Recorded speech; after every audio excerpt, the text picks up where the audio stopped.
everyone. Thank you so much for joining. We're going to give it just a few minutes for people to have time to log on. But we will plan on starting here in just a couple minutes. Thank you so much.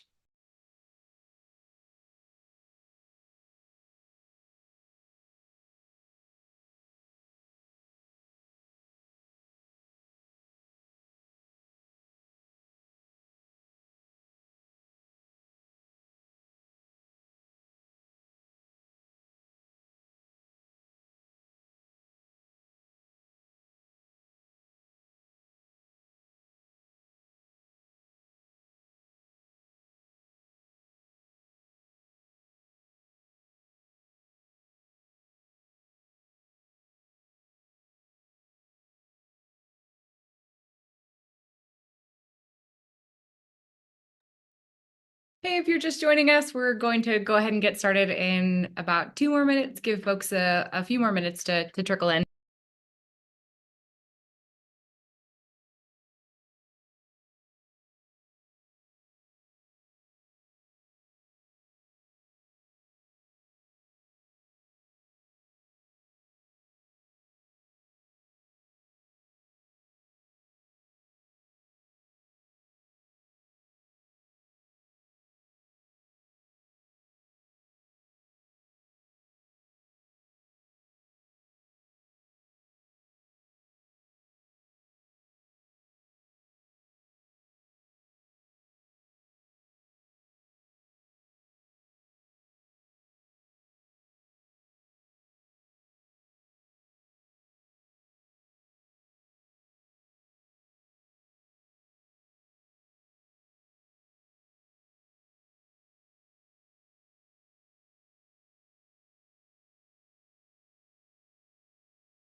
Hello, everyone. Thanks for coming tonight. I think we're going to get started.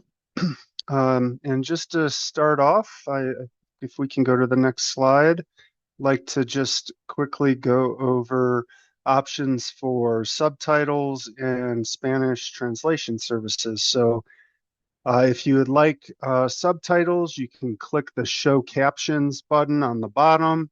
The little arrow on the side of that will allow you to click the different languages. If you would like Spanish interpretation services, there will be very shortly an interpretation option that will pop up here very soon once we're kind of done going over this. And you will hit a globe that says interpretation, and it will take you to a Spanish translation room, and Raquel will be able to elaborate on this a little bit. Yes, thank you so much. My name is Raquel. I'm going to be the interpreter for this meeting.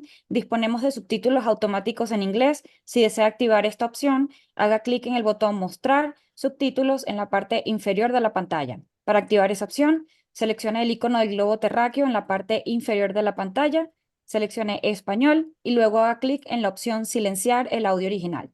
No levanten la mano hasta la parte oficial de preguntas y respuestas. Thank you. Well, thank you everyone for joining us today. Appreciate you logging on here to talk about carbon management in Class 6 wells. I'm Michael Rigby. I'm with the Energy and Carbon Management Commission. I am the CCUS Geothermal and Underground Gas Storage Programs Coordinator. Happy to be here to talk with you all tonight. And we're also here with the Energy Office, and I will kick it over to Quinn. Thanks, Mike. Hi, I'm Quinn Antis. I'm with the Colorado Energy Office, and I'm our carbon management lead. In case you're not familiar with the Colorado Energy Office, we are a non-regulatory department nested within the governor's office that really focuses on policy design. Our mission is to reduce greenhouse gas emissions and save consumer energy costs. And we are really grateful that you would spend some time with us to talk about the carbon management roadmap that our agency is developing and ECMC's Class 6 draft rules. We have a few more logistics, but first, a quick overview of the agenda and where we're going tonight. First up, we're going to have Anna Littlefield from the Colorado School of Mines provide an overview with carbon management, just in case you're less familiar with the suite of technologies. Then I'll talk about how carbon management fits into the broader state strategy and how we're really approaching carbon management and what the roadmap is going to explore. Mark Seeley from the Energy and Carbon Management Commission will then discuss the Class 6 draft rules. And then we'll have hopefully a really robust open dialogue around the carbon management roadmap facilitated by Nate Morse from the Great Plains Institute. They're the contractor working with the Energy Office on the carbon management roadmap. And our intention with that is to really get your feedback and input on health, public safety, community benefits, how we can make sure that as we are approaching policy design for carbon management, we're really prioritizing what everyone in Colorado wants. So with that, I'll turn it back over to Mike for a few more logistical notes. Sounds good. And I did forget to kind of introduce the Energy and Carbon Management Commission. For those that don't know who we are, we were formerly the Oil and Gas Conservation Commission. We have in the past regulated all oil and gas permitting and regulation in the state, and we still do that today, but we're expanding to other technologies such as carbon capture, geothermal, and underground gas storage. And a few other little logistics. So just to kind of go over how we can kind of communicate and talk here, there's a couple different ways. You can raise your hand, and we, as we can, with time allowing, we'll unmute you, and you can ask questions and provide input on the discussion. I would recommend, only because of timing, using the Q&A is the other option, but in using the Q&A, we will be recording all of those questions. So it may be the best way, and we can likely circle back and get back to you after this if we're unable to fit it all within the webinar. With that, there's also a comment form that will apply to some of the additional questions that we'll be talking through today. So with that, I think we can get started on the presentations, and I'll kick it over to Anna Littlefield with the Colorado School of Mines. Thanks. Thanks, Mike. And thank you everybody for being here today. My name's Anna Littlefield, and I work at the Colorado School of Mines at the Payne Institute for Public Policy. And I also am pursuing a PhD in geochemistry and studying the injection of CO2 into the subsurface. I'm going to be going through a brief overview of the carbon cycle and also carbon management. You click to the next. Go ahead. Yeah. So carbon is really the building block of life on Earth. It's the most abundant element on our planet. It's stored in the atmosphere. It's stored in the oceans and the rock and the soil. It's stored in each one of us. It's also stored in fossil fuels. And really, since the Industrial Revolution, we have been using those fossil fuels to produce energy. And that has been releasing the carbon that was previously stored underground back into the atmosphere as CO2. And so what that means for us as a planet is that the balance that is generally held by the Earth through respiration from plants and decomposition and those kind of exchanges has been thrown off balance. So if you click to the next slide, thank you.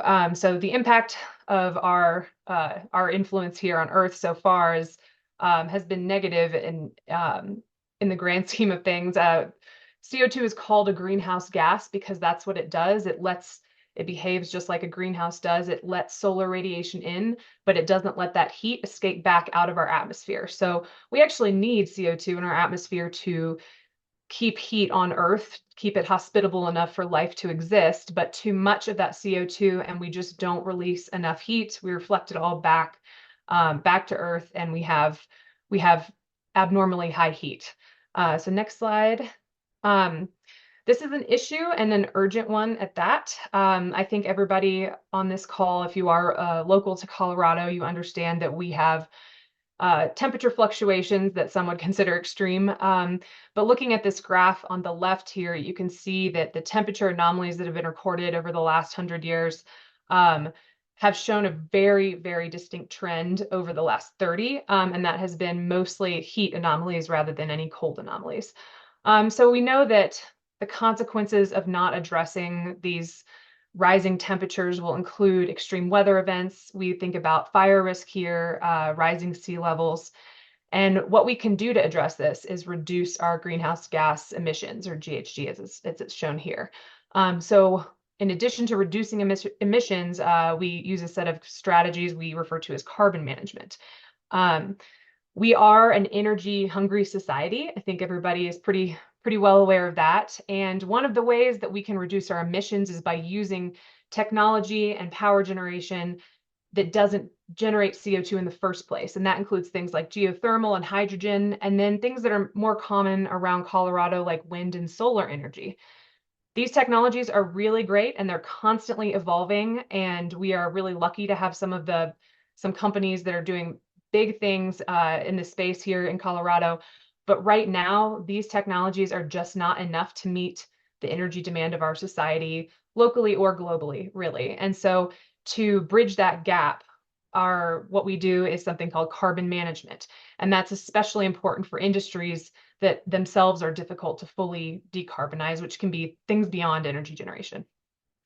So on the next slide. So carbon management does refer to a complex suite of technologies, but the general concept is very simple. I like this metaphor that I took from a friend at INREL that is like filling a bathtub. So if you think about having a bathtub in your home and it filling and overflowing, you would probably do two things. When you saw that, you would turn the tap off and you would pull the drain plug.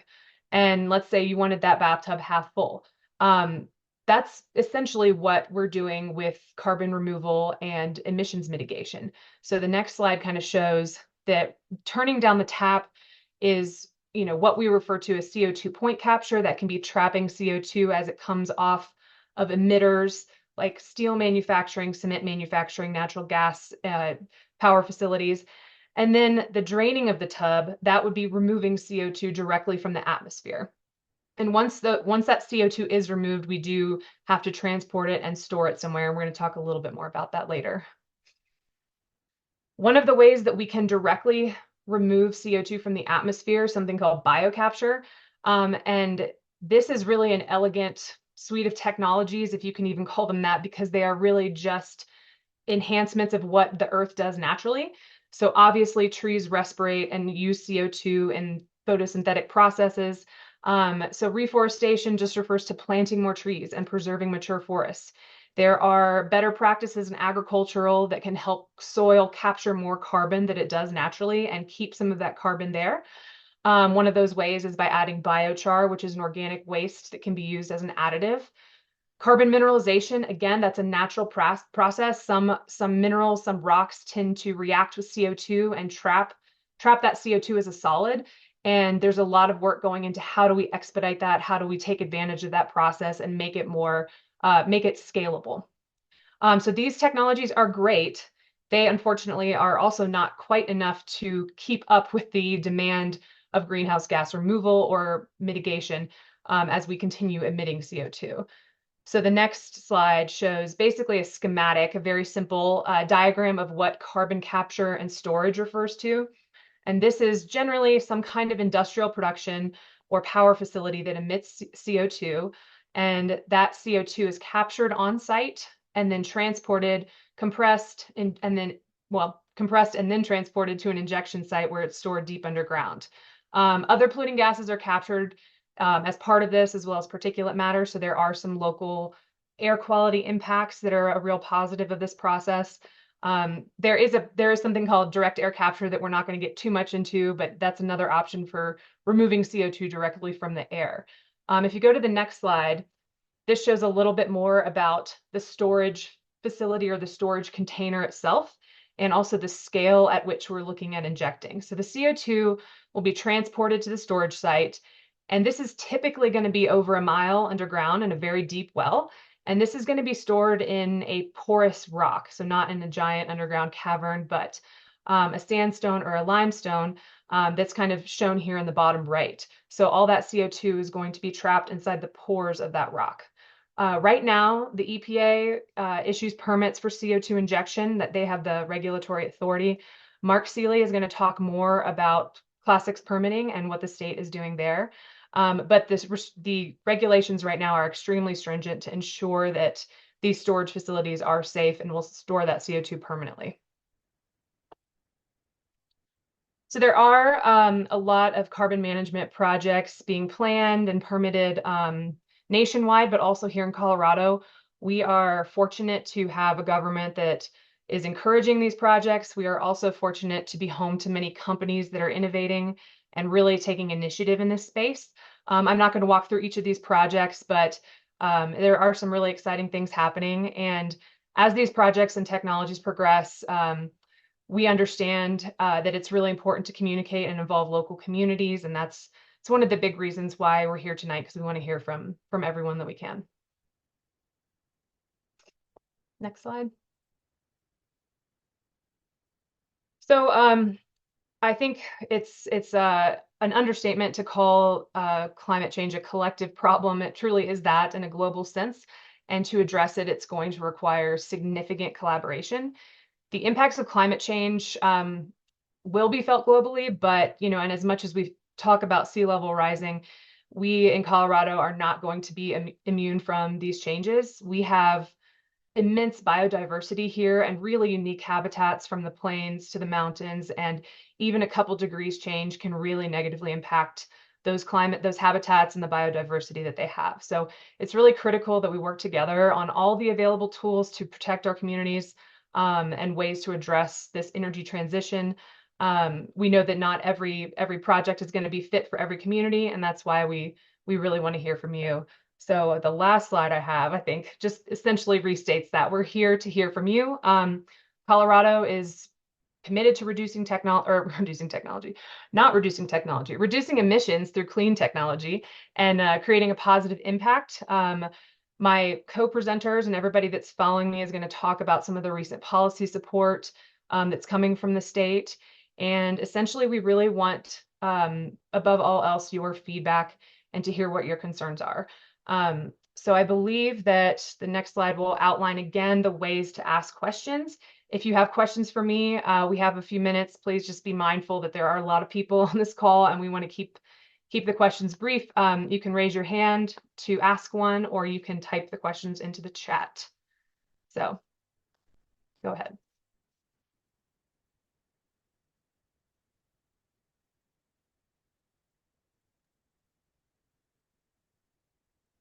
You have a question that will the slides be shared after the meeting? And yes, they will. Yes. Okay, so I think if you have your hand up, I can ask you to unmute, and then you can ask your question. So Amber, would you like to ask a question?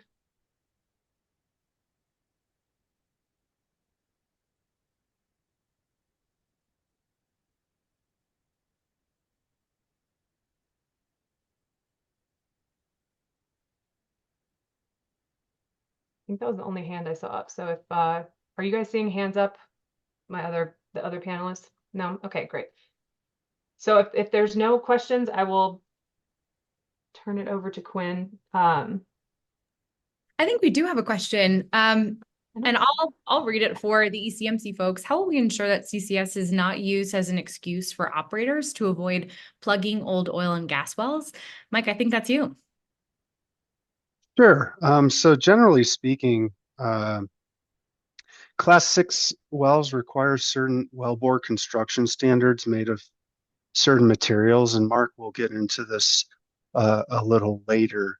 So the majority, and really not, if not all, oil and gas wells really aren't usually made with these materials that are required for CO2 wells, because they're made for producing hydrocarbons versus injecting CO2. So many existing oil and gas wells right away just are not they're not going to be viable to transition to a Class 6 well. Plus, there are stringent requirements for storing CO2 underground that you must make sure there are no potential conduits for flow or any ways the CO2 can leave that storage formation. So if there's an old oil and gas well that is near the storage well, they would be required more so to plug the well than to reuse it.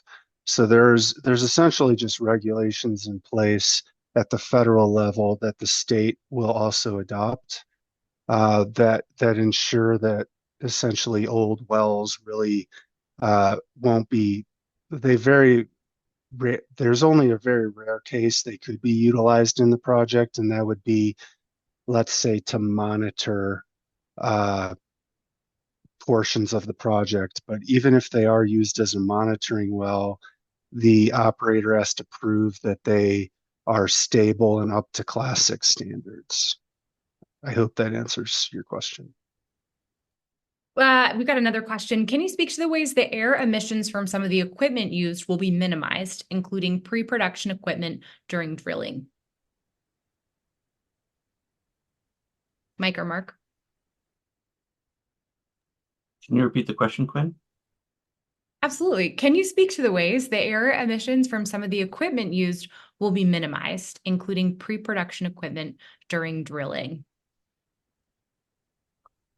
I can speak to that. I mean, I think there's standard kind, or they're becoming more standard kind of best management practices that we utilize, for instance, in oil and gas operations that would also apply to reducing emissions on these drilling rigs that are used for CCS.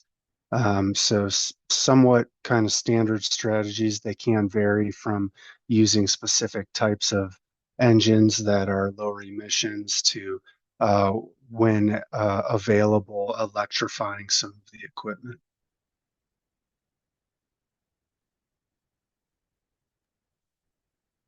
Great.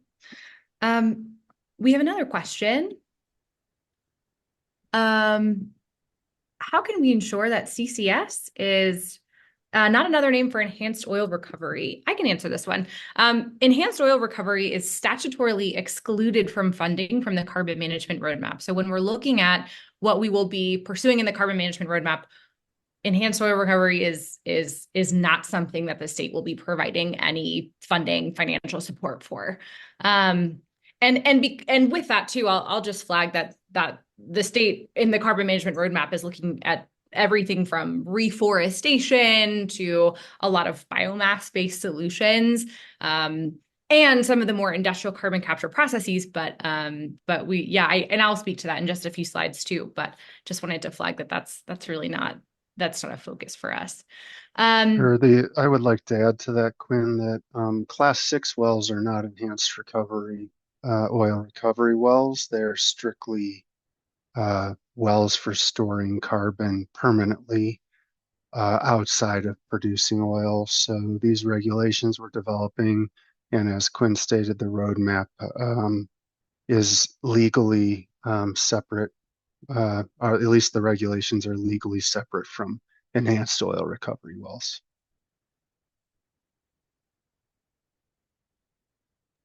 Great. And I think we've got time for one more before moving on to the next section. While old wells are likely not useful for carbon capture, how can we avoid a situation in which a company uses carbon capture to appear to reduce their carbon emissions targets rather than plugging old wells or appropriately capturing emissions during active drilling? I'll turn this one to the ECMC folks. Sure. So they're going to still have the same requirements to plug their old wells. And if anything, if an old well is near one of these projects, there will be additional requirements to remediate and plug wells on top of what exists under oil and gas requirements.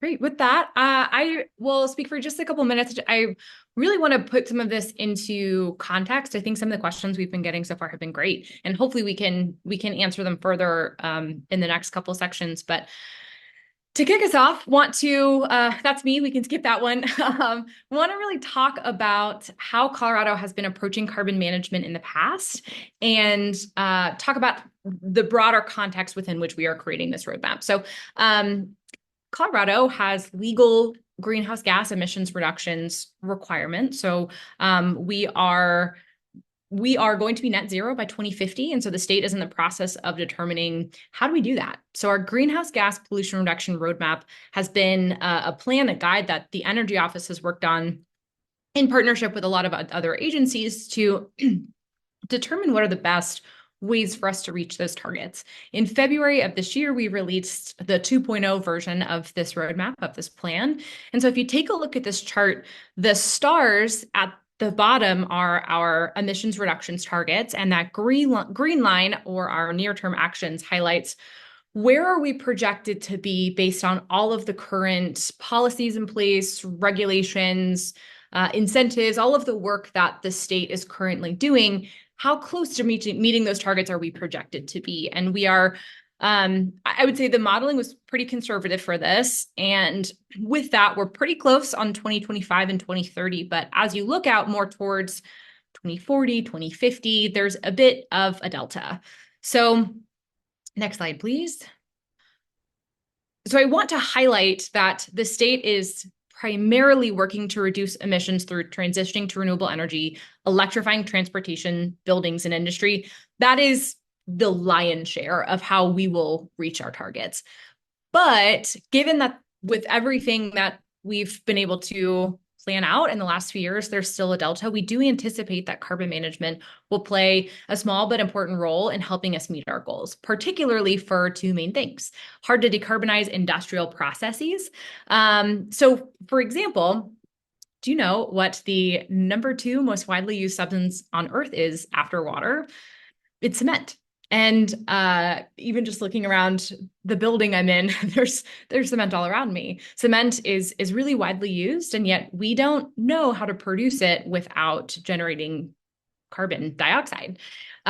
Similarly, steel and a lot of important chemicals, things that are part of our daily lives, these are industries that underpin a lot of our society, and we don't really know how to produce them without generating CO2. So for some of these hard to decarbonize industrial processes, we think carbon capture will be a helpful strategy in helping us meet our targets. And then, as Anna talked about as well, with all of the atmospheric CO2 stays in our atmosphere for a couple hundred years. Even if we were, net zero immediately, we'd have to contend with the CO2 that's in our atmosphere. And so we're looking at strategies to help us reduce CO2 in our atmosphere. Next slide, please. So to talk about how this fits into the work that the state has already done, in 2019, in alignment with these greenhouse gas emissions reductions targets, Colorado convened a CCUS task force to identify how CCUS could support our larger climate target. And from that was published a series of recommendations that focused on enabling and appropriately regulating this industry while addressing equity and community concerns.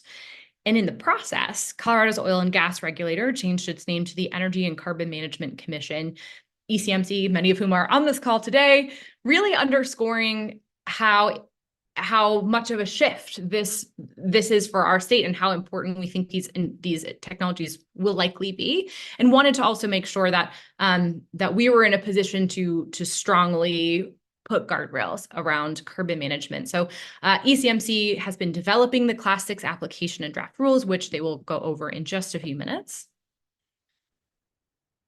Last fall, we passed first in the nation industrial decarbonization rules, which requires heavy emitters or facilities that emit over 25,000 tons of CO2 per year to achieve a 20% reduction in emissions by 2030.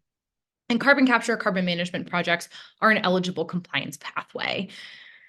And in addition, the state has been providing some funding for carbon management, primarily for industrial decarbonization carbonization projects. We have the Clean Air Program grants, which are $25 million over 5 years for industrial decarb projects, and the Colorado Industrial Tax Credit Offering, or CITCO, $168 million in competitive refundable tax credits distributed over 9 years. Which brings us to last year, where the Colorado legislature directed the Energy Office to create a roadmap that identifies key policies and actions to guide the state's carbon management efforts. In the legislation, HB 23-1210, it's a really prescriptive piece of legislation that statutorily requires us to examine everything from all those things we talked about before, reforestation to direct air capture. And I also just want to flag to you that I think one of the reasons that we have, as a state, started exploring this a little bit more is that in 2021, the federal government increased an incentive for carbon capture, direct air capture in a really significant way that made a lot of projects economic that weren't economic before. And so because Colorado has a lot of good geology for geologic carbon storage, we started seeing a lot of developers want to develop projects in Colorado. And so as a state, we wanted to be able to respond to that in a meaningful way. So that's all I've got. That's my email. Feel free to shoot me any questions or set up a time to chat. But before moving it along to Mark to talk about the Class 6 draft rules, I wanted to see if anyone has any questions. We do have one question. What is included in the concept of renewable energy? Does it include renewable natural gas? Yeah, so renewable energy is actually defined in statute. And I believe the only things in statute defined as renewable energy are solar, wind, and geothermal. I think there's another statutory definition of clean energy that also includes hydrogen. And I think that statute also includes nuclear, but renewable natural gas, I do not believe is statutorily defined as renewable or clean energy in Colorado statute. But if someone else knows differently, let me know.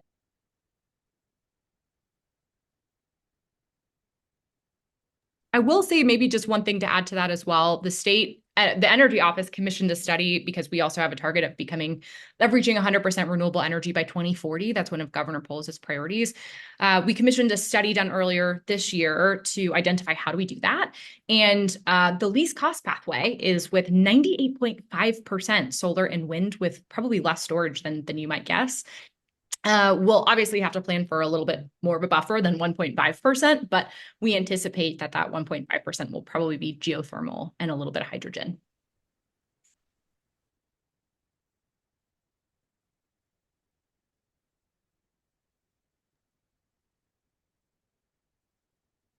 And I think we have a question for ECMC. How do these legislations regulate new fracking drills or pads?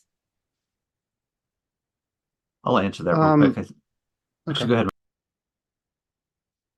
ahead. All I was going to say, it just there's not necessarily any new particular regulations other than if there isn't any hydraulic fracturing with Class 6 wells, I'll point out.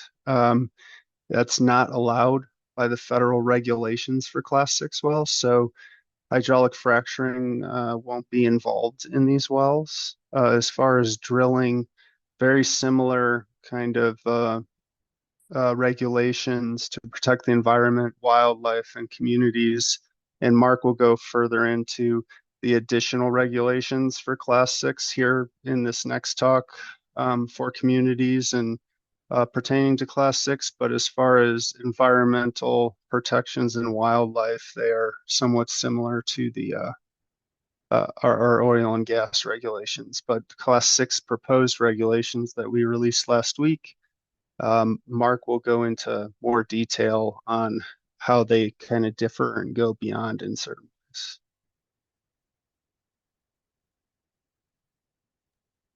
We do have someone entered their question in chat instead of Q&A. So if I can read that one real quick.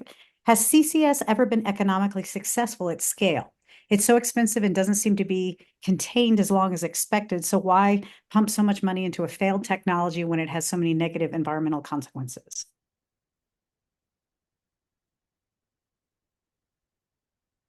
So with the passing of the 45Q tax credit a few years ago, many of these projects are becoming economic and moving forward.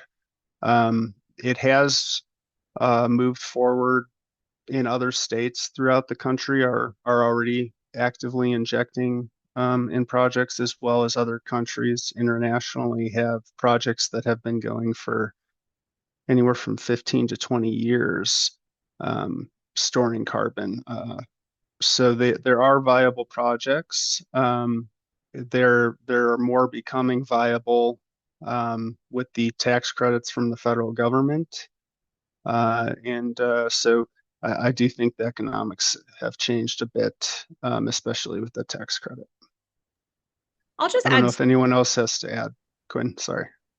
Oh no, I was just going to add to that. I really don't believe that it's a failed technology, and I would be curious to see any data that you have around CO2 not being contained as long as expected. I think the data that we've seen with the scientists that we've worked with has shown that it is a really permanent form of geologic storage. And I know Mark's going to talk about that in a few sections. We also have Anna coming up in a couple sections to talk about potential health impacts and also health benefits. There's actually Great Plains Institute, which is on this call, did a really interesting study about how carbon capture, when you're capturing CO2, you actually have to filter out SOx, NOx, and particulate matter, including PM 2.5. So there are some pretty immediate health benefits for communities that have been disproportionately impacted from air quality. But I know Anna's going to talk about that in a few slides. But I just wanted to flag that because I think that there's hopefully some pretty positive environmental and health impacts from carbon capture.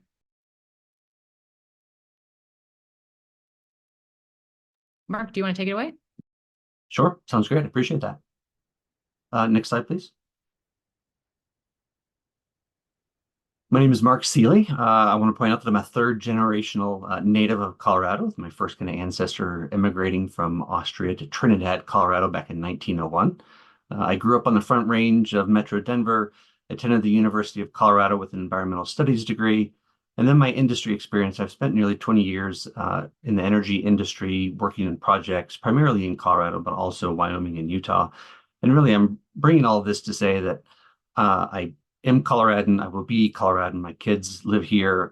This is a place I call home. And so I want to really make sure that as these regulations are developed, they are as safe and protective for the community as possible, while still, fostering a technology that could really be a tool in the state's decarbonization tool belt. So I joined ECMC about 10 months ago to progress these efforts. I'm now the lead CCUS specialist, and I really look forward to explaining our draft Class 6 rules to you.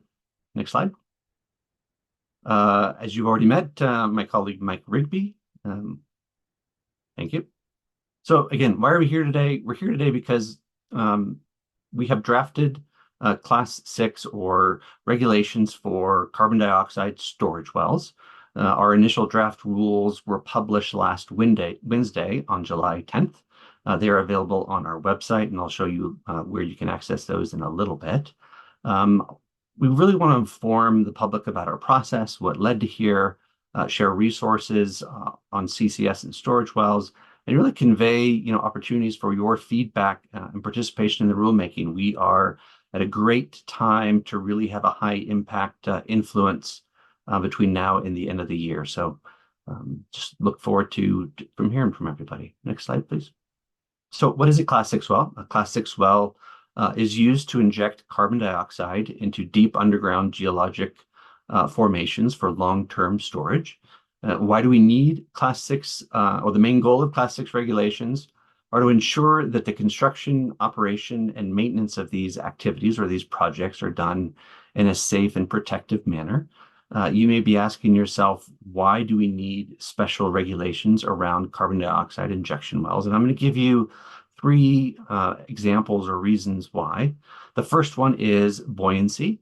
Carbon dioxide, when injected into the subsurface, will tend to want to rise compared to the materials around it, much like ice cubes float in a glass of water, albeit this process occurs much more slowly.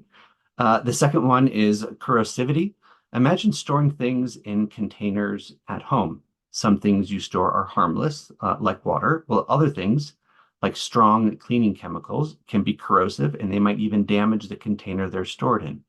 Now, shifting back to CO2, CO2 can affect the materials in the wellbore and storage formation as it can become slightly acidic when mixed with water and other formation fluids. This acidity is not as strong as a cleaning chemical, but it still needs careful consideration, and so hence the regulations around that. Third one is permanence. CO2 storage is intended to be permanent. We're not talking 50 years, 100 years, 150 years. We're talking multi-generations. And the way I conceptually think of it is oil and gas in reverse. The goal is to store carbon dioxide permanently for millions of years. I will point out that Class 6 wells are subject to the most stringent regulations in the country among all well classes, really ensuring the highest level of protection for these projects. And as mentioned, these projects are currently legal in Colorado. The EPA is the regulatory authority.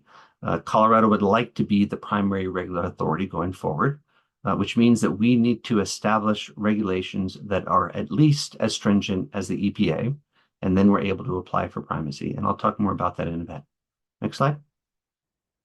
Again, I'm not going to spend a lot of time because my colleagues already covered a good chunk of it, but over the last 5 years, the state of Colorado has really been on a journey to really leverage and identify, the decarbonization technology that exists out there, and CCS was identified as one of those technologies. Over the course of the last couple of years, multiple legislative items were passed in order to get to where we are today. And there's also really good resources that are available on our website in order to really help educate you more about the safety considerations from the carbon capture facility through the transportation, as well as to the sequestration well. Next slide, please.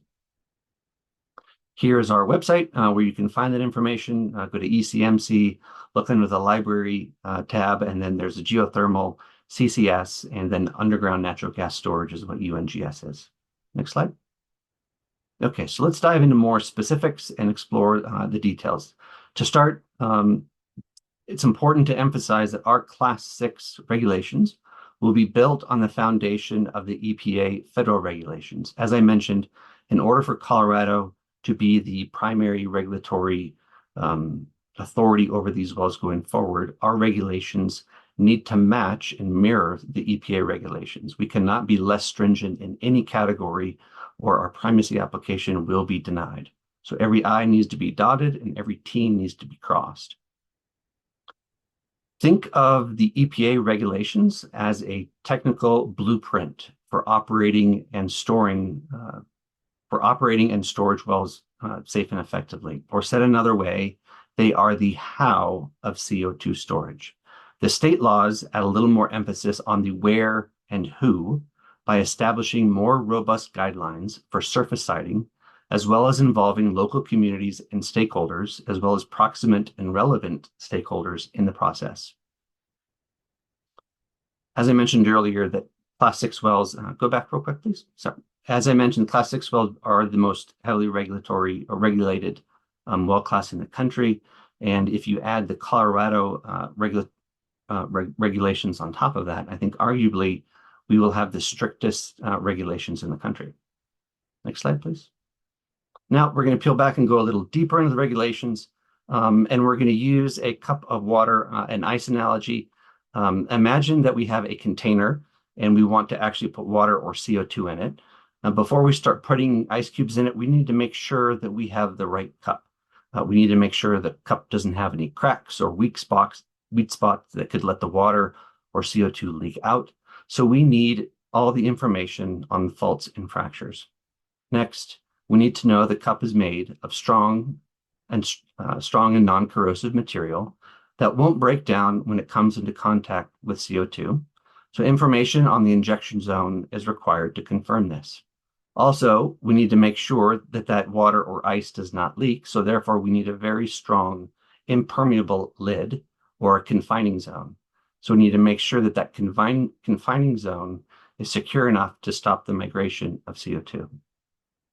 Class 6 wells are unique that in order to inject, you need to actually gather real data from the injection well.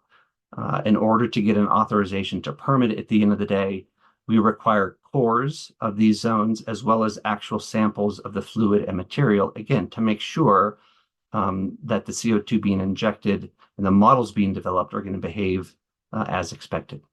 Next slide, please. Well, construction requirements, much like we've been talking, if you are going to introduce, let's say, a straw to that lid and cup, we need to make sure that that straw is made of the right materials so that, again, that corrosiveness is not impacted. We also need to make sure that the surrounding formations are protected, and that's done through multiple compatible material through cement and steel. And really, as we've mentioned numerous times, the whole point is to make sure that it is safe from the corrosive effects as well as the buoyancy. Next slide, please. There are essentially 5 project plans that are created and submitted and approved at each stage of the process, from beginning concept through operations and all the way through post-injection. First one I'm going to talk about is area of review and corrective action. Area of review is the subsurface area that the CO2 is occupying, as well as the surrounding area. In our glass analogy, it is the water as well as the area surrounding the container to make sure that everything is behaving as expected. Corrective action, imagine we have multiple straws in that lid or in that container, very much thinking of old wells, whether they're P&A wells or P&A 50 years ago, 30 years ago, or even 5 years ago. Again, the material that is used to permanently P&A those wells needs to be made of the right material, again, for the corrosivity and buoyancy. And it really is the responsibility of the applicant or the storage operator to perform all the corrective action. Next one is testing and monitoring. And testing and monitoring is really exactly what it says. Testing and monitoring throughout operations to ensure everything is acting as it's supposed to. Next one is injection well plugging. Just like we've been talking about, all the materials need to be designed when you plug that well to make sure that the CO2 stays permanently and there are no migratory pathways. Post-injection site care and site closure. Regulations require post-injection site monitoring for a period of at least 50 years following the cessation of a CO2 project. Now, that project time can be shortened, but really the burden is on the operator to prove to the regulatory authority that the CO2 is stabilized in the subsurface. It is no longer migrating upwards or laterally. And then when that stabilization occurs, then operators can apply for site closure and the project is finished. To be transparent, we are currently evaluating the long-term kind of liability and stewardship. Currently, operators are liable in perpetuity for these projects.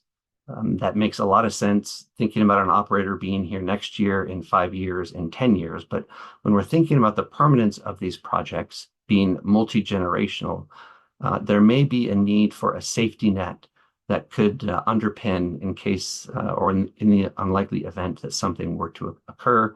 But again, the current regulations that will go in place have the operator liable in perpetuity, and we will be evaluating that over the next year.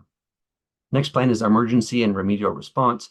In the unlikely event that something unexpected were to occur, emergency and remedial response plans are always in place to ensure the appropriate steps are taken to protect the health and safety of USDWs, as well as public health, safety, welfare, the environment, and wildlife resources.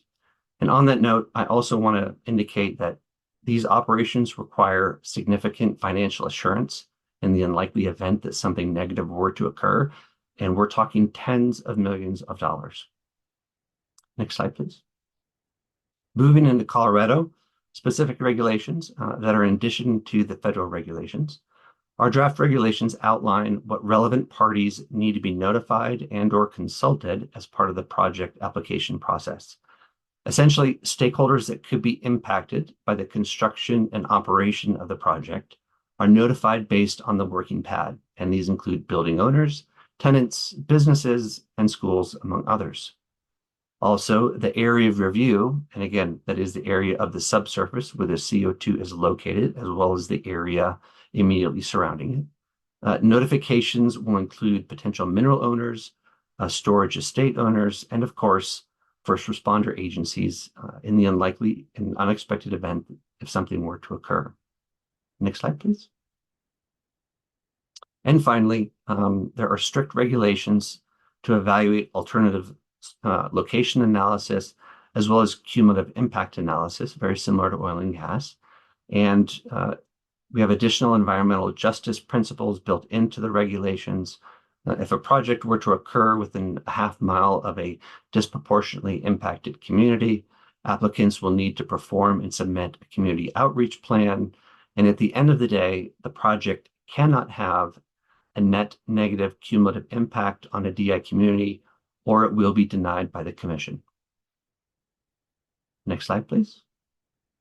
Here's our rulemaking timeline going forward. As mentioned, draft rules were released last Wednesday, July 10th. We are currently conducting stakeholder meetings, as this one is. We really would like feedback throughout this process and encourage folks to reach out. In August, and we're giving ourselves a little bit of leeway by saying August, September, but we're leaning towards August. We're going to notice the CCS rules, and then later in the fall, around October and November, we will have the CCS kind of rulemaking hearings.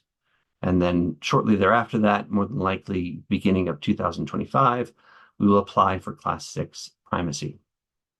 Next slide, please. Here are some helpful resources. I apologize, the links are wordy, but they will be available later for you to click on when information is provided. But really, most all of this information you can find on the ECMC website. The resources that I mentioned with the reports that have been generated, as well as draft rules. Feel free to reach out to myself or Mike Rigby at any point in time. And with that, we'll ask for any questions. Thank you, Mark. We have a couple questions in the chat, and I will read them up for you all. SB 2316 requires cumulative impacts rulemaking. Are the cumulative impacts thought to be the same as cumulative impacts from oil and gas production, or will there be a separate cumulative impacts rulemaking required for carbon capture and storage? That's a good question. And the cumulative impacts rulemaking will directly apply to our Class 6 wells. So we are in a holding pattern waiting for those to occur before we can move forward. And Mike, if you want to add anything on top of that, feel free. Yeah, I will. So I would say that many of the same principles would apply that are going through that cumulative impacts rulemaking. Where there are differences, they will be included in the Class 6 rulemaking. If there are, for instance, like the requirement for denial, for instance, if it has a net negative cumulative impact on a DI community, that will be specifically within the Class 6 rules. So while we are, they will be kind of linked. All of the specific cumulative impacts analyses will be done on a site-specific, project-specific basis. And we have another question. I can read it off. Is it true that there are less than 10 Class 6 wells in the United States? Note, of course, some legislators and agency people wanted it. What is the purpose of Colorado seeking primacy if the EPA has such stringent safeguards? And I think I can answer these. So if you're talking about active injecting wells in the United States, yes, there likely is less than 10 currently. That said, there are more than 10 that are permitted, and there are over 100 that have submitted permit applications. And to get to the second part of that, as to why we would want to seek primacy, the EPA currently has over 100 applications. These are extensive applications. So some of them are anywhere from 500 to 1,000 pages. So their resources are thin, I would say.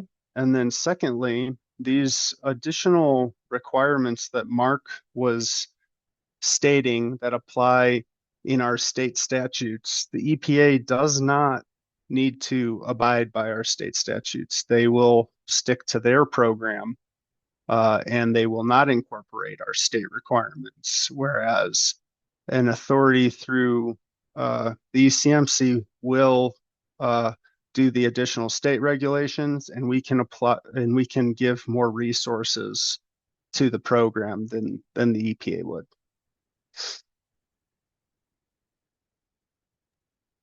We had another couple questions come in. What authority will local governments have for regulating and locating these sites? It is the same as oil and gas. So the local governments can regulate the siting of these Class 6 wells within their jurisdictions. It's also in our initial draft regulations, there is consultation and notification with the local governments on all permits, similar to how we operate with oil and gas wells.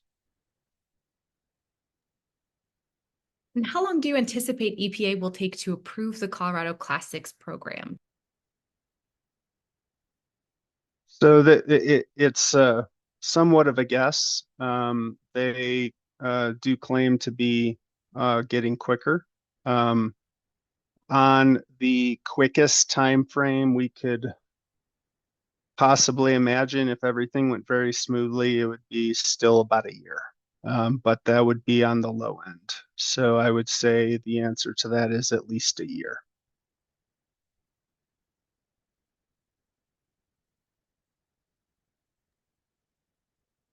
I don't see any other questions. Yeah, if anyone has any questions, feel free to drop them in the chat or raise your hand, but otherwise we can move to Nate.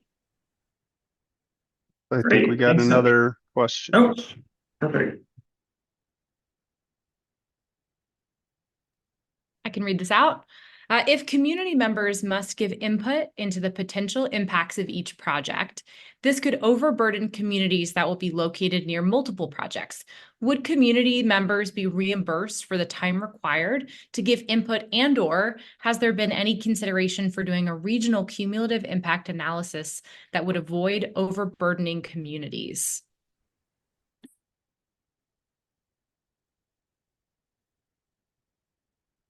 Well, I would say that's a great point, and that's great feedback and the type of feedback we're looking for. I think that's something to think about. That is not currently in our regulations, but I think that's something to consider and think about. And thanks for that feedback. And I don't know if anyone else has any additional thoughts on that. I think that's super helpful.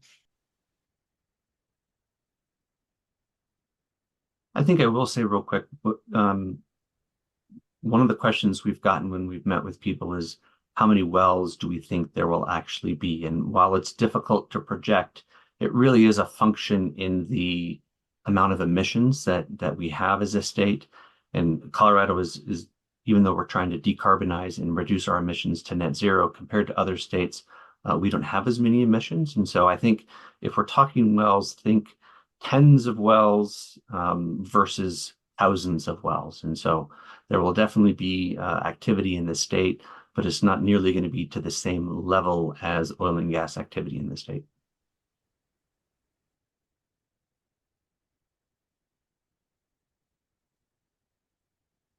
All right, fantastic. Well, I will take it from here. So y'all have been staring at my face for the last couple of minutes. So Nate Morris, really great to meet each of you. I'm here with the Great Plains Institute, and really grateful. We just went across the state of Colorado for the last couple of days talking with folks in different cities, and grateful to see a lot of enthusiasm in the sense of a lot of desire to really give feedback and be a part of this process from folks across the state. So I just want to start this time off. I know it's late in an evening on a Thursday night. There's a million things you could be doing. So thank you very much for being here and giving your time and giving your input. So just a quick overview of who I am. So like I said, I'm with the Great Plains Institute. I came to this role with GPI. I'll talk a little bit about who we are in a second, but I came to this role on our carbon management team about a year ago. Before that, my background was primarily in education, in teaching, and then also in community organizing. And a lot of the work that I did there was working with my community to try to tackle some of the biggest issues that we were facing as a community, and really holding space for folks to share what was most important to them and to share ideas about how we can go about solving those issues and doing it in a way that really centered what the people who are most affected by those issues wanted to see happen, right?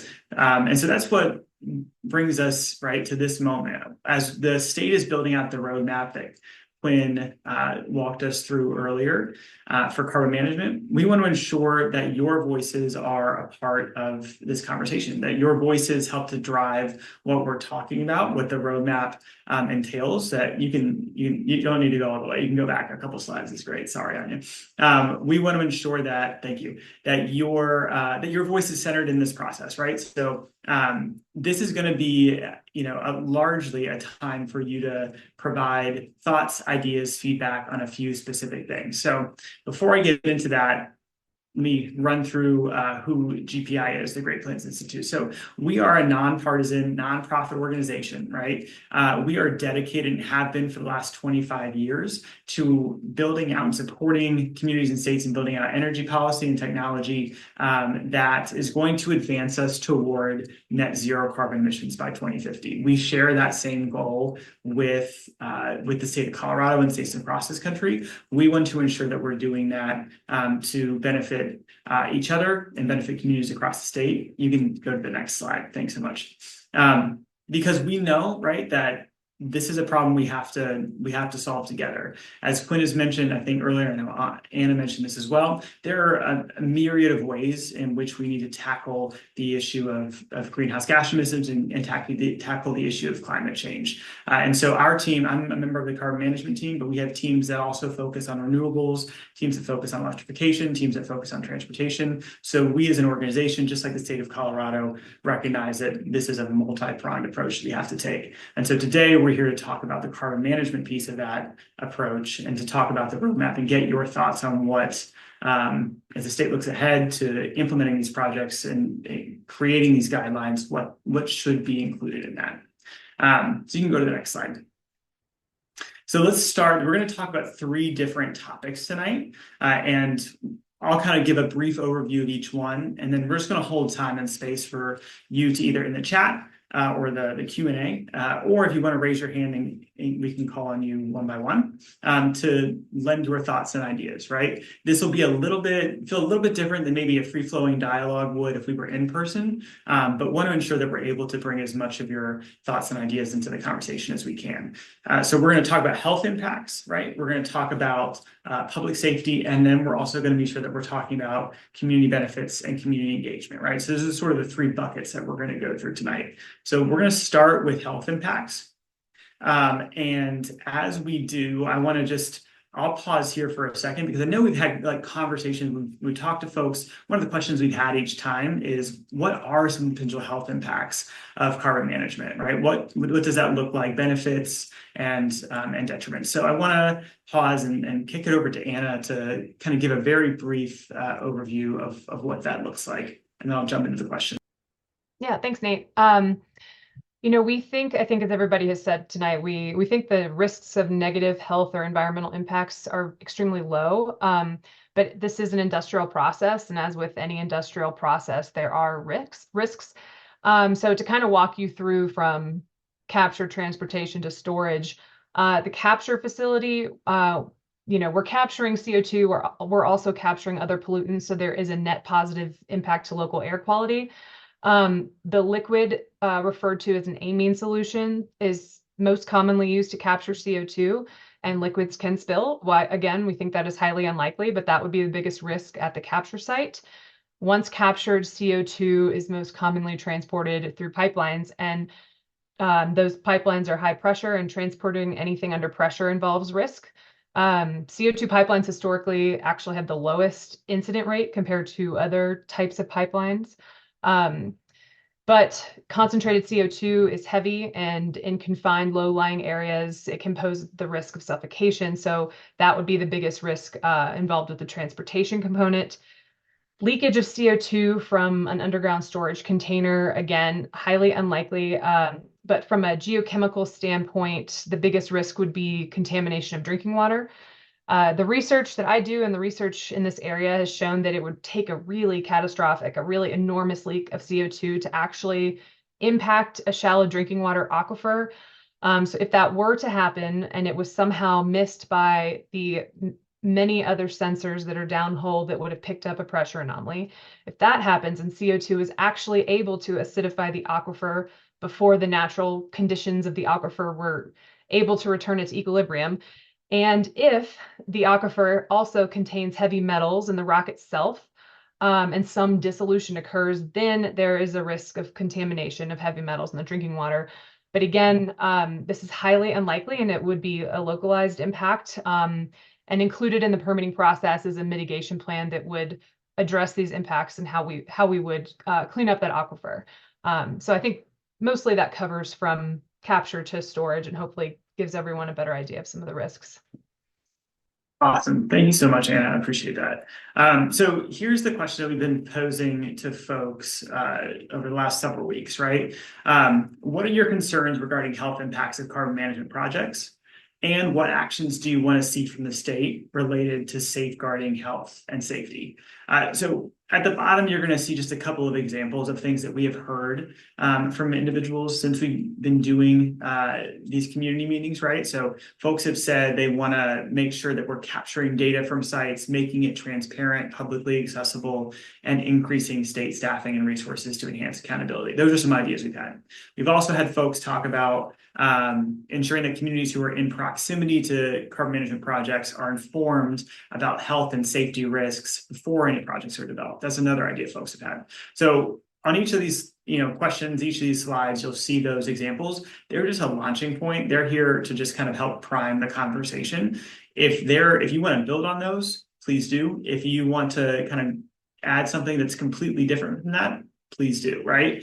So would love your input. And also, I'll just kind of harken back to the beginning. There's a link that was put in the chat. We'll also email it out to you. If for whatever reason you don't get to ask a question or you think of something later, there is going to be opportunity to use that online form to answer these exact same questions moving forward, right? So this isn't a one and done sort of situation. So if you have questions or thoughts or ideas, would love to invite you to enter them into that Q&A box, or if you would like to raise your hand and kind of give those thoughts and ideas out loud, would also love to hold a little time for y'all to do that as well. So I'll pause for just a second.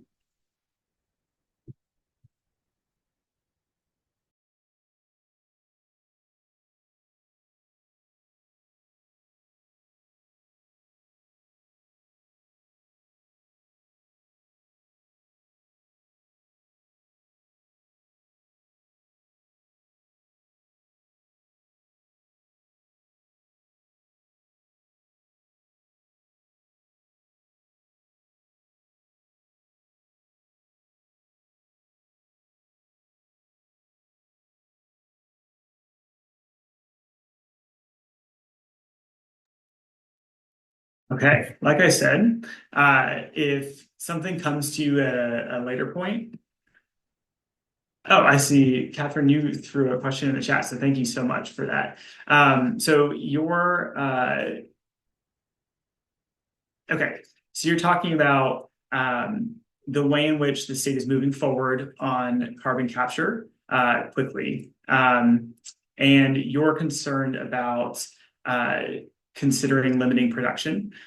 So your question is, how do we reconcile that bathtub equation that Anna gave us earlier with that concern around, like you pose it as slowing the faucet? So the release of carbon emissions is what I'm assuming you're asking. So how are we ensuring that we're reducing emissions overall while also being sure that we're capturing any carbon emissions as well? So I think that doesn't capture your question. Feel free to add in the chat, but I'll pause there and allow some of the folks from the state to jump in.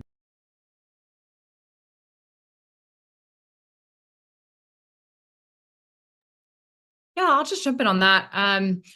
Which is just that I think we are very, very values aligned on that, which is just that the energy office is really focusing on slowing the faucet, reducing emissions where we can. The Greenhouse Gas Pollution Reduction Roadmap 2.0, if you haven't had a chance to take a look at it, it was released February 2024.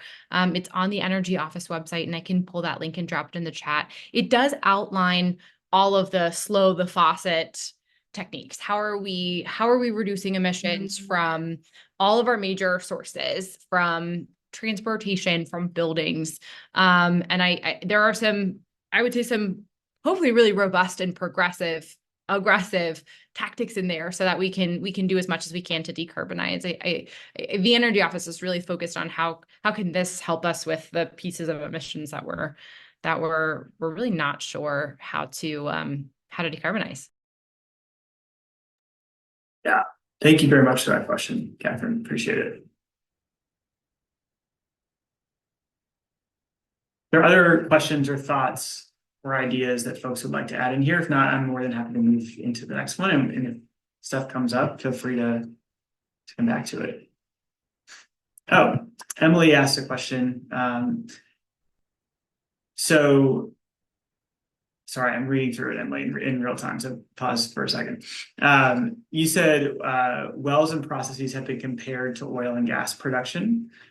Your concern is about releases and spills from those O&G wells. So you're curious about the spills and contamination being unlikely from a carbon management or a carbon pipeline. So you're curious if they're being compared to oil and gas wells, how are we certain that they're going to be safer and prevent and not have the same issues of spills or releases as an oil and gas pipeline? I can comment on that a bit. So one item is that while maybe the drilling is somewhat similar, they are very different, especially in kind of the surface operations. These wells won't be producing methane and oil or storing any of these substances like methane or oil on the surface in tanks. So the spills inherently are just different. And then further, the monitoring required on Class 6 wells, as well as all of the different well construction plans and things, are a bit more elaborate and continuous throughout the life. That said, spill or leaks are not impossible or anything. We do think they're unlikely, or I don't know if unlikely is the right word, but let's say there's a lot of procedures in place, as well as monitoring technologies that are actively kind of continuously monitoring the wellbore. They'll have fiber lines in the wellbore that are actively measuring temperatures, pressures, and other things, as well as having monitoring wells nearby. So there's just, let's say, more robust monitoring strategies in place around these wells, as well as not having hazardous liquid stored for periods of time on the surface as we do with oil and gas operations. I hope that helps a little bit in understanding that anyway.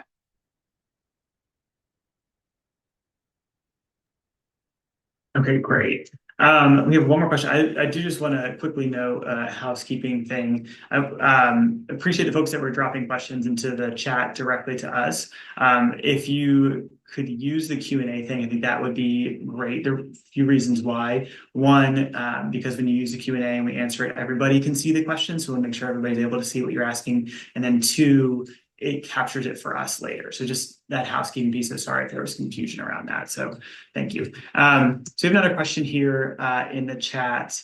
How will carbon dioxide be transported from any particular industry to the injection sites?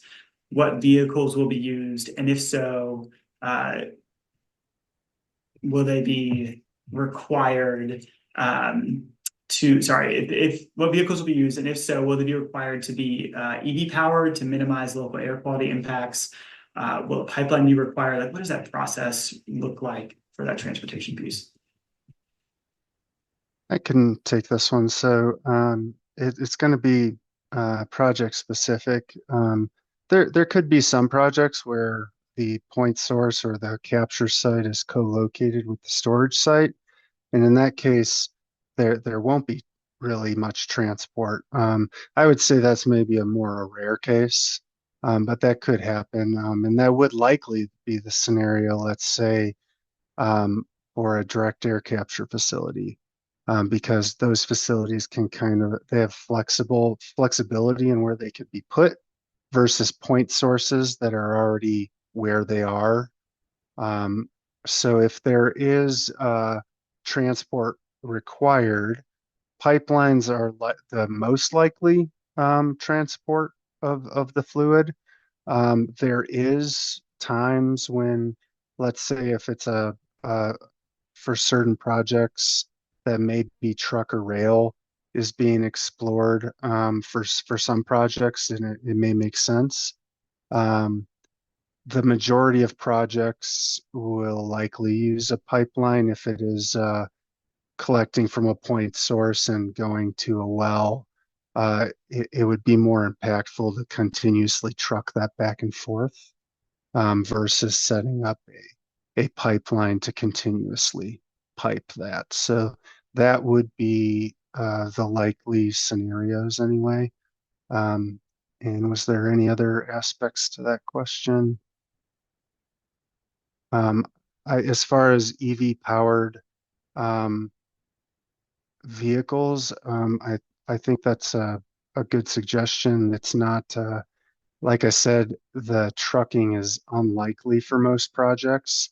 I think, if the trucking was used, that could be a consideration. Awesome. Thanks, Michael. And the next question, Quinn, maybe this would be a great one for you. If you feel, the question is from Jennifer. So if you feel like you're not able to effectively regulate and decarbonize today, how are you working with legislators to change the laws so that they are more climate conscious? Yeah, absolutely. I think there's a few things here. One is I think it's worth flagging that we are certainly trying to work with legislators to be as climate conscious as possible. The state is in the process of working with or all coal plants in the state are going to be decommissioned by 2030, and those were huge emission sources for the state. I think that we're really looking at all of the tools in the toolkit, from actively working to reduce our largest emission sources directly and quickly. We are also looking at it's really interesting. In case you're not familiar with the Colorado Energy Office's like team structure, we have teams working on each of the largest pie charts of our emissions. So we have teams working on buildings, trying to come up with a lot of the most aggressive policies we can come up with on transportation, trying to decarbonize transportation, and not just decarbonize, but also set up the infrastructure so that it's easier and more accessible for people to reduce their transportation emissions, for people to access EVs or e-bikes and turn in their cars to purchase more EVs, to use more public transit. So I would say what we are trying to do is have many different teams in the energy office come up with as many climate conscious policies as we can across all of the major sources of our emissions. But we're always open to and looking for more ideas. That's really one of the reasons why we did the Greenhouse Gas Pollution Reduction Roadmap 2.0, because we completed 95% of the near-term actions outlined in the first round of the Greenhouse Gas Pollution Reduction Roadmap. And so we wanted to do more, and we knew that we needed to do more. And so now we are on that path. And this is just really one small piece of that. But all that to say, if there are other climate conscious policies that you would recommend, like please send them my way, our way. So thanks, Quinn. Yeah, this has been super helpful. So I appreciate the dialogue around health impacts. Had some really great questions, right? Digging into how are we ensuring that we're really moving the ball forward on everything, and then also great suggestions like Stephanie's around EV-powered vehicles if we need to use vehicles to transport carbon. So great dialogue so far. Let's move into, just for the sake of time, the public safety piece of it. So want to ensure, right, that Mark had a great kind of rundown about the work that's happening to ensure that when a Class 6 well is drilled, when carbon is stored, that safety is top of mind, right? That said, we want to ensure that your ideas and your thoughts around what should the state ensure that they're considering around public safety is central in this process when this roadmap is built. So question around public safety, right, is what are your public safety concerns related to carbon management? And what approaches would you like to see the state take to help ensure the safety of your community? So a few examples, again, of things we've heard in other meetings, if it's helpful. Folks have said that they want to see funding provided and resources provided to equip local governments with the tools and resources that they need to respond to any potential emergencies. I know Anna walked us through what are some of the the things that could happen, even though it's low risk, it's not no risk. So what are some of the things that can happen, and needing to ensure that local governments are prepared and equipped and supported there. And then we've also heard developing clear, implementable, and effective remediation plans to address any incidents that result in groundwater contamination or other issues, right? So what are we doing to be forward thinking to ensure that if something does happen, that we're ready to respond to it. So what else would you all like to see? What are some other concerns you'd like to elevate, just so we can be conscious of these things and, again, ensure that your voice is central in that roadmap? And again, feel free to use the Q&A, or if you'd like to pop in and actually give voice to something, feel free to raise your hand as well.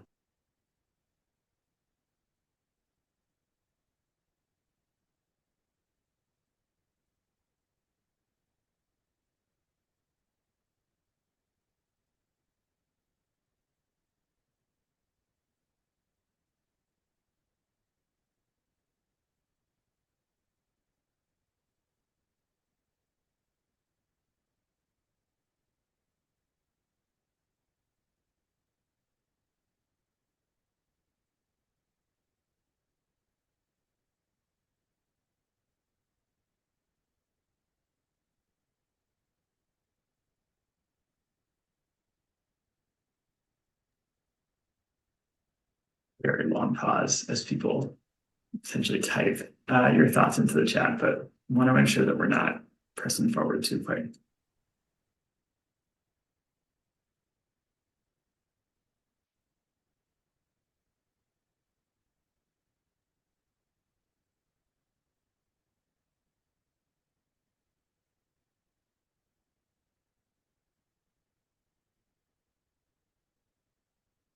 Okay. If something does, like, feel free if you're, you read my mind. Okay, great. So Stephanie asked the question, will the risk of accidents be considered in the cumulative impact analysis?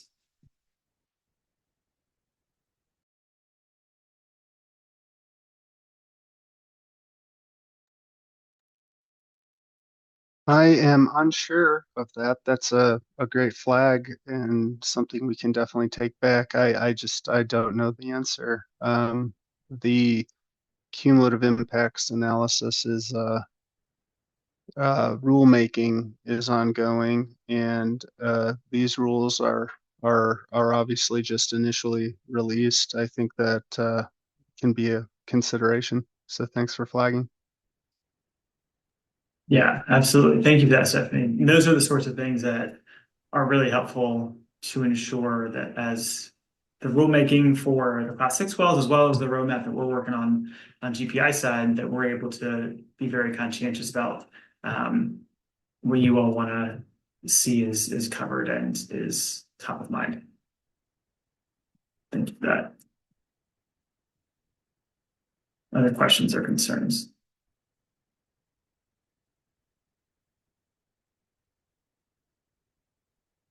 Okay.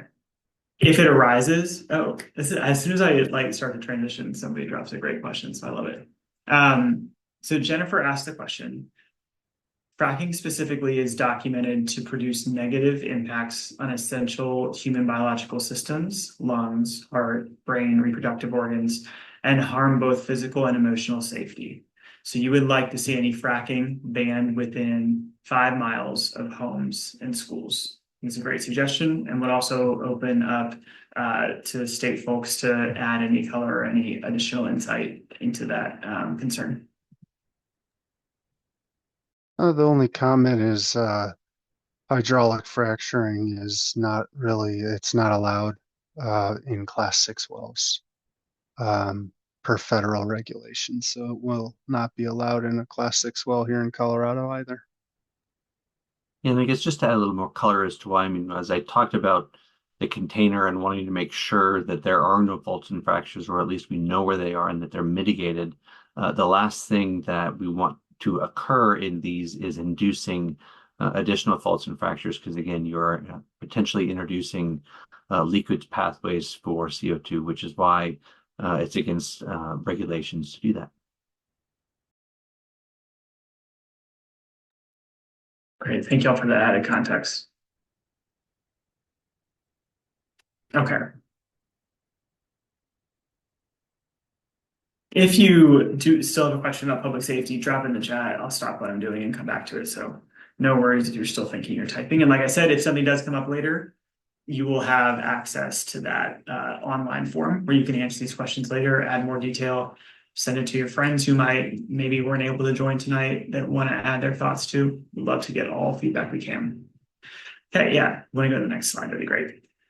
So let's dive into community benefit plans and state engagement efforts. So I'm going to give a little bit of overview for folks who may not be as experienced with community benefit plans about what they are. So this is, again, very high level overview. But right now, for basically any project, which is basically all carbon management projects that are receiving federal funding, especially from the Inflation Reduction Act or the bipartisan infrastructure law, there is a requirement, right, that a corporation or to receive, or a company, project developer, to receive any of that funding in their grant application, they need to include a community benefits plan, right? And so here, there's 4 main components of a community benefits plan.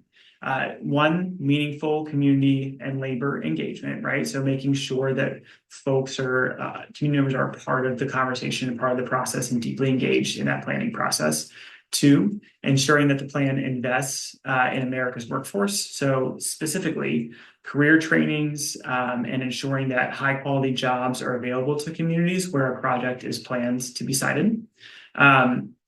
Focusing on diversity, equity, inclusion, and accessibility, right? So how are we ensuring that opportunities are being created and input is being gathered and folks from historically underrepresented groups are prioritized in this planning process and prioritized in the opportunities of any potential project.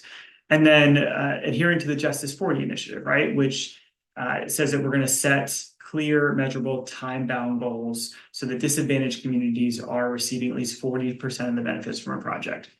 So I frame kind of what a community benefits plan is for a few reasons. So we've had these conversations, like I said, across the state a few times. Currently, right, this is tied to federal funding requirements, right, from the infrastructure law and from the Inflation Reduction Act.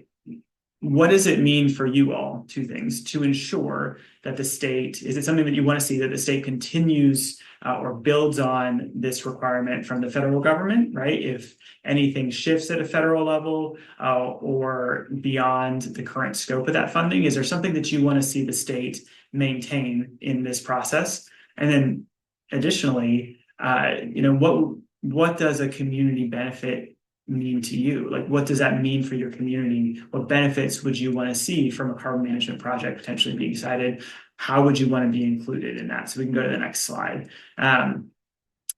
So the question here is, how should the state engage with the public over the long term to continue to build or rebuild that trust and transparency around carbon management projects? And how should the state ensure that community benefit plans are developed and carried out equitably. So we've heard a few things from folks over the course of our time asking these questions, right? Make those community benefits plans public and give community members the information and resources they need to ensure that they're able to be a part of developing them. And we've also heard developing and empowering community-based committees that review those benefits plans and ensure that engagement efforts and those larger commitments are actually being met. So some of the things we've heard, and Stephanie, earlier, you had some really great suggestions around not overburdening communities, about ensuring that folks who are a part of this planning process are compensated for their time. So what are other things that folks want to see when it comes to engagement, or want to see when it comes to ensuring benefits for your community?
Just add again that if, again, it's a Thursday night, so if there's not something that's coming to mind right now, maybe it does later, we'll email everybody out that link, and you're more than welcome to answer those questions after the fact as well. But I know that I'll give a little bit more time if folks want to add any thoughts to this particular question here.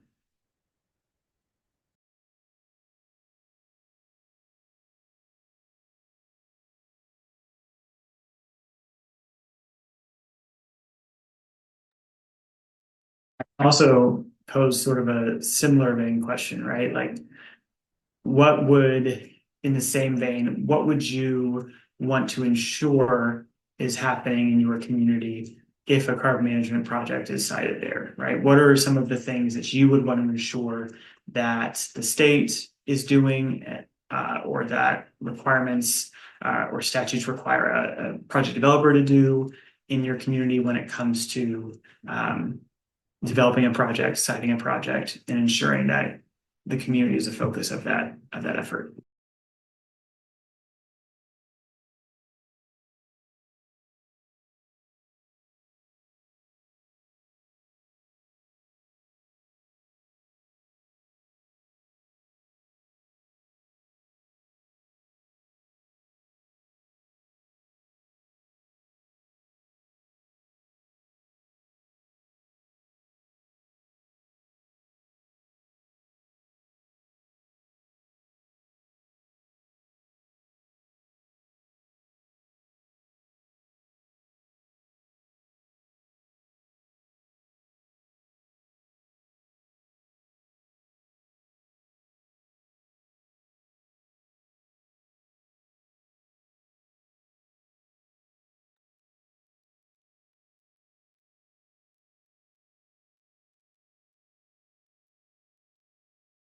This is our last question, so I do want to ensure that we have the chance for folks to add in if anybody has anything they want to share. But if not, oh, again, this is always how it goes. Okay, Maury, give me a second to read through your question, Maury, and then I'll come back to it.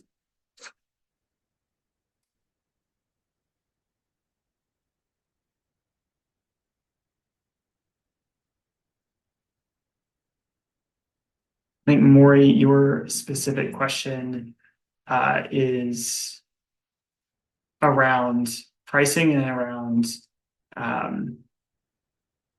how do we ensure that, what I'm gathering from your question is, how do we ensure that this is economic,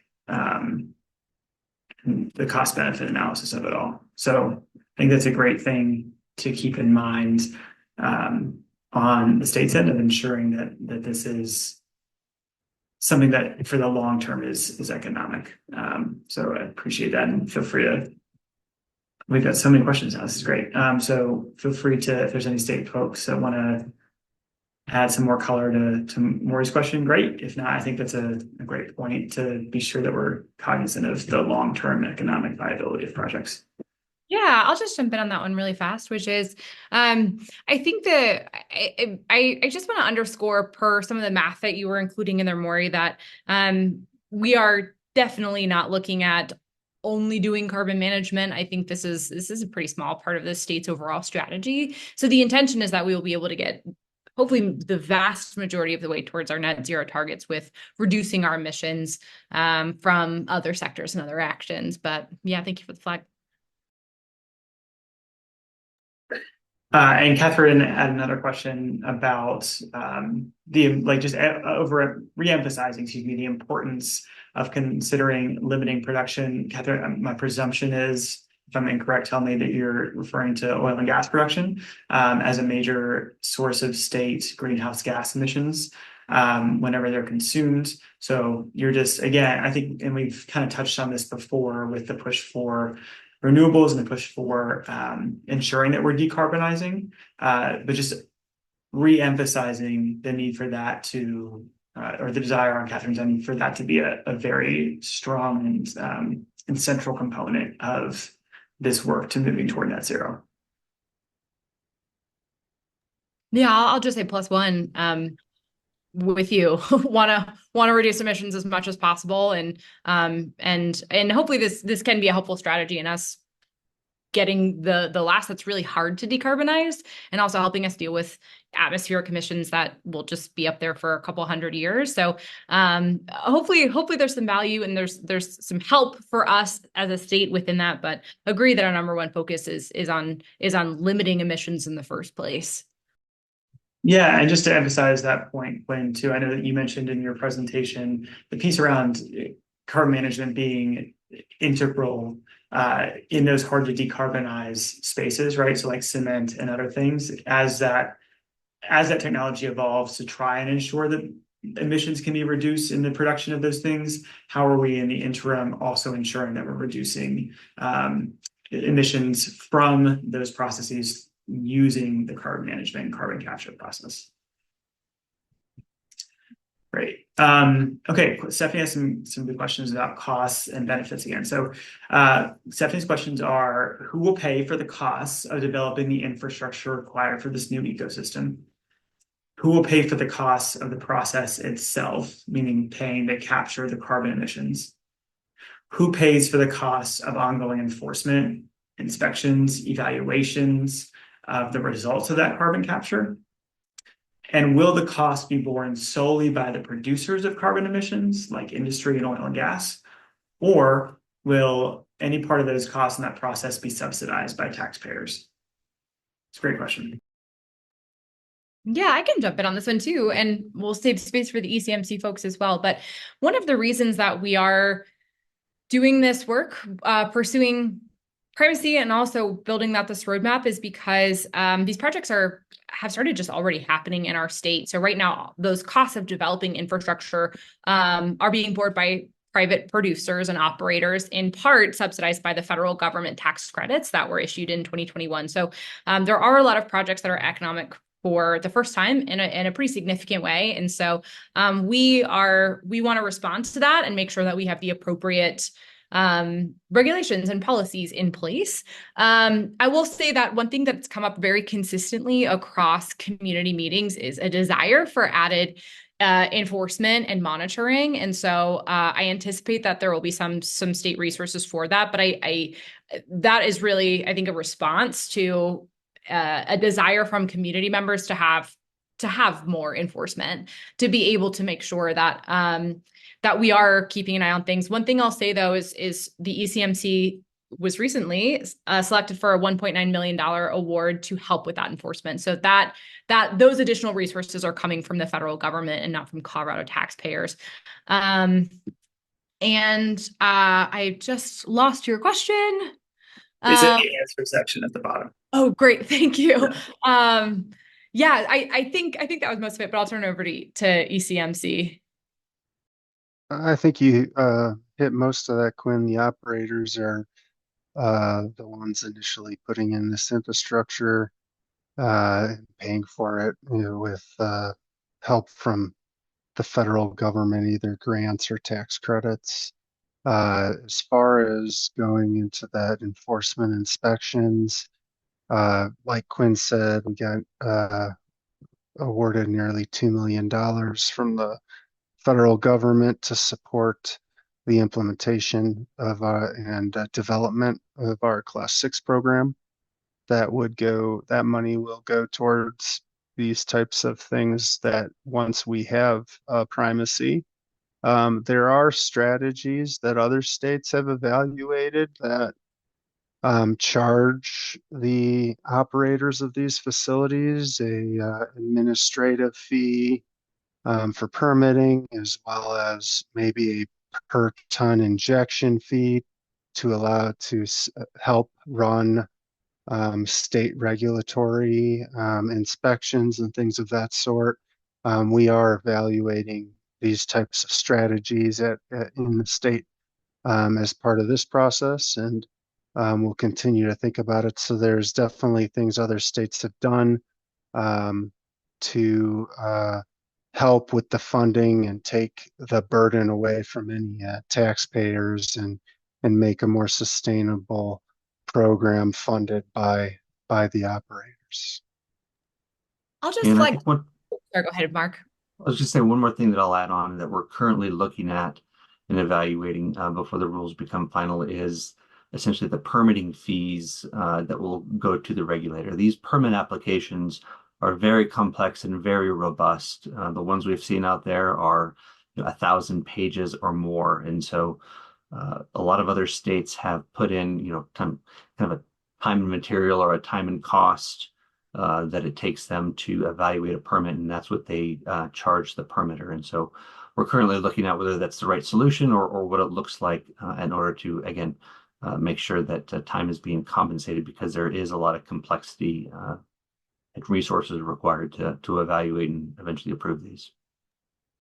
I'll just jump in just a little bit too. So for I think two other things which are in a slide earlier on, I think we talked about existing pools of state funding that are supporting industrial decarbonization specifically, where carbon management is an eligible compliance pathway. And we are assessing incentives for other types of carbon management. But this, again, the list of technologies we're looking at ranges from planting more trees, sustainably utilizing biomass, including from wildfire mitigation, all the way to direct air capture.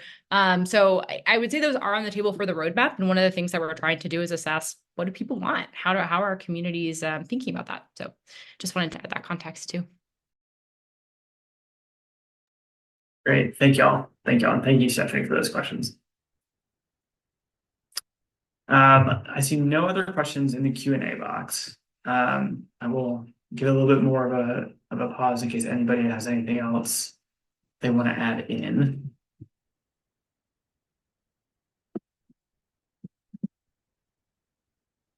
Very, very grateful to everybody who's taking the time just to be here, right? We appreciate you giving your time, giving your energy to this process. It's enormously important and enormously helpful to each of us. And so again, I'll just reiterate, all the questions that have been captured, that you've asked tonight have been captured, and we'll have them. This recording is captured, and so we'll have all of this information, and anything in that follow-up emails, or certainly in that comment form that we linked in the chat a few times and resend out to each of you by email. would love for you, if you have other things that come up, questions, concerns, ideas, any of that, to utilize that to add more feedback and add more thoughts. So with that, I think we can head over to the last slide of my section. So again, just incredibly grateful to each of you for your insight. Incredibly grateful to each of you for your time. I know that that's the most precious resource we have. So for you all to give that tonight is very, very much appreciated. To give you a sense of where we've been, where we're going, this is actually the conclusion of our first large round of meetings. We did some virtual meetings at the end of June. We're in Colorado. We were across the state of Colorado last week, and then had a final virtual meeting tonight. So thank you for being here and helping us sum up this portion. We are now going to, on the GPI side of things, specifically pertaining to the roadmap, we're going to go back and begin work and continue work on drafting out this roadmap. And now that we have thoughts and ideas and feedback from you all, that is going to be incorporated in the first draft, which will be out and available for public comment in early September. And we'll go through that process of public comment. And then our final draft, as a holiday gift to everyone, is going to be done in November. So it's a pretty tight, pretty quick turnaround and timeline, but we're really, again, grateful to be able to be a part of this process with each of you, and grateful to be brought in by the state to ensure that community voices is centered in all of this. So if you would like to keep in touch, my email is there on the screen, and the slide deck will also be sent out. So thank you to each of you, and I will turn it over to Michael to wrap us up for the night. Yeah, thanks again, everyone, for coming out tonight and all the great questions, kind of adding to this discussion. It's really appreciated. Just to kind of reiterate that we do have our initial draft Class 6 rules posted on our website. These links will be sent around after this, and we'd love additional feedback. We're happy to talk through these things, and we, as Mark indicated, are going to be moving forward towards a rulemaking in the next couple of months with the goal of having rules enacted by the end of the year. So again, thanks for coming out tonight, participating, giving input, asking questions, and really appreciate you taking this time, and happy to follow up after this, either if you want to, like Nate indicated, fill out any additional information on our forms. There's also our contacts. So thanks again, and I'll just drop it over to Quinn for a final goodbye. Yeah, thank you so much. Really appreciate it. We've notated all of the comments and questions here, and we'll take that back and make sure that we're incorporating feedback into the roadmap. Really appreciate it. And as a reminder, you will get a link to a survey so you can add more thoughts as they come to you. But wanted to thank you again. Really appreciate it. And I think that's all we've got. So I hope everyone has a great rest of their Thursday evening.